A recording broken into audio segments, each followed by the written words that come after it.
Ladies beauty parlour में makeup की आड़ में लव जिहाद की इंटरनेशनल साजिश चल रही है। मथुरा के श्री कृष्ण जन्मभूमि संघर्ष न्यास के प्रमुख ने यह संगीन आरोप लगाया है।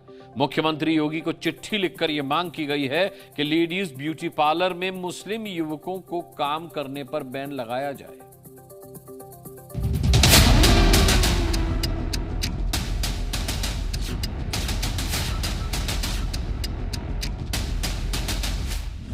हाथ में कलावा, हिंदू लड़कियों से छलावा। ये लोग हाथ में कलावा बांधते हैं, माथे पर टीका लगाते हैं, हिंदू वेश धारण करते हैं और जो ब्यूटी पार्लर में हमारी जो बहन बेटियां जाती हैं उनको बहला फुसलाकर प्रेम जाल में फंसा लेते हैं। लव जिहाद की इंटरनेशनल साजिश। और कुछ दिनों बाद ही उन लड़कियों को विदेशों में भेज दिया जाता है, बड़े बड़े शहरों में भेज दिया जाता है। कृष्ण नगरी के ब्यूटी पार्लर में लव जिहाद। ये मुस्लिम युवक अब ब्यूटी पार्लरों को निशाना बना रहे हैं और वहां पर जाकर वहां के पड़ोस में रहकर उन बहन बेटियों को फंसाने का काम कर रहे हैं। ऐसे लोगों पर कठोर कार्रवाई नहीं होगी तब तक ये लोग लव जिहाद को बढ़ावा देते रहेंगे। क्या ब्यूटी पार्लर में मेकअप के नाम पर मुस्लिम युवक हिंदू लड़कियों से इंटरनेशनल साजिश कर रहे हैं? ये सनसनीखेज आरोप मथुरा के श्री कृष्ण जन्मभूमि केस के पक्षकार दिनेश शर्मा फलाहारी ने लगाया है। उन्होंने ब्यूटी पार्लर जिहाद की पूरी मोडस ऑपरेंडी समझाई है। दिनेश फलाहारी का दावा है कि ब्यूटी पार्लर में काम करने वाले मुस्लिम युवक हाथ में कलावा और माथे पर टीका लगाते हैं, हिंदुओं जैसे कपड़े पहनते हैं, मेकअप के नाम पर हिंदू लड़कियों से मेलजोल बढ़ाते हैं, फिर उन्हें प्यार के जाल में फंसाते हैं। इसके बाद उनसे शादी कर लेते हैं और फिर हिंदू लड़कियों को बेच दिया जाता है। दिनेश शर्मा चाहते हैं कि मथुरा में जितने भी महिलाओं के ब्यूटी पार्लर हैं उनमें मुस्लिम युवकों को काम करने से रोका जाए। अपनी आवाज पहुंचाने के लिए उन्होंने यूपी के सीएम योगी आदित्यनाथ को चिट्ठी भी लिख दी है।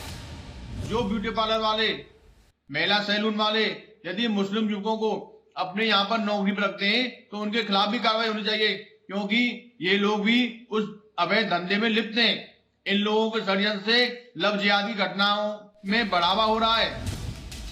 श्रृंगार के बहाने लव जिहाद के आरोपों से संत समाज भी इत्तेफाक रखता है और वो भी चाहते हैं कि सनातन धर्म को लव जिहाद की साजिश से बचाने के लिए जो मांगे दिनेश फलाहारी ने उठाई हैं उन पर गंभीरता से विचार किया जाए।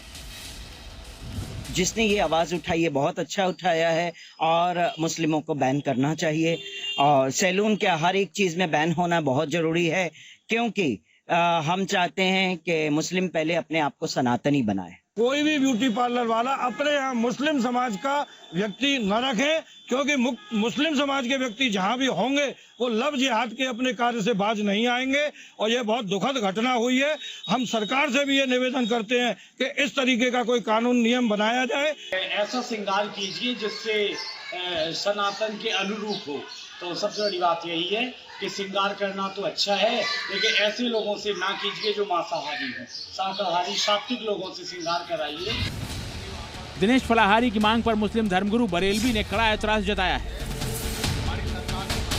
क्योंकि मामला मुस्लिमों से जुड़ा है, इसलिए शहाबुद्दीन बरेलवी को गंगा जमुनी तहजीब की याद आ गई और मुस्लिम युवकों की एंट्री बैन की मांग को धार्मिक भेदभाव की साजिश करार दिया।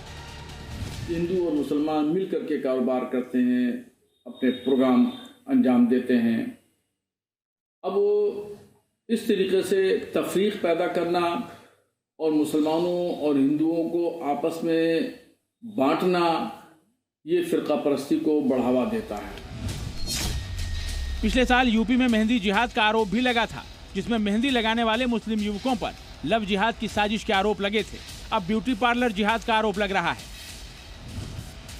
यूपी में हाल के महीनों में पहचान छिपाकर हिंदू लड़कियों से लव जिहाद और जबरन धर्मांतरण के कई मामले सामने आए हैं। योगी सरकार ने धोखे से धर्मांतरण को रोकने के लिए कड़े कानून भी बनाए हैं। पर दिनेश फलाहारी को यह लगता है कि ब्यूटी पार्लर जिहाद के लिए युवकों को मुस्लिम संगठनों से मदद मिल रही है, इसलिए हिंदू लड़कियों को बचाने के लिए जरूरी है कि मुस्लिमों को लेडीज ब्यूटी पार्लर में काम करने से रोका जाए। ब्यूरो रिपोर्ट, जी मीडिया।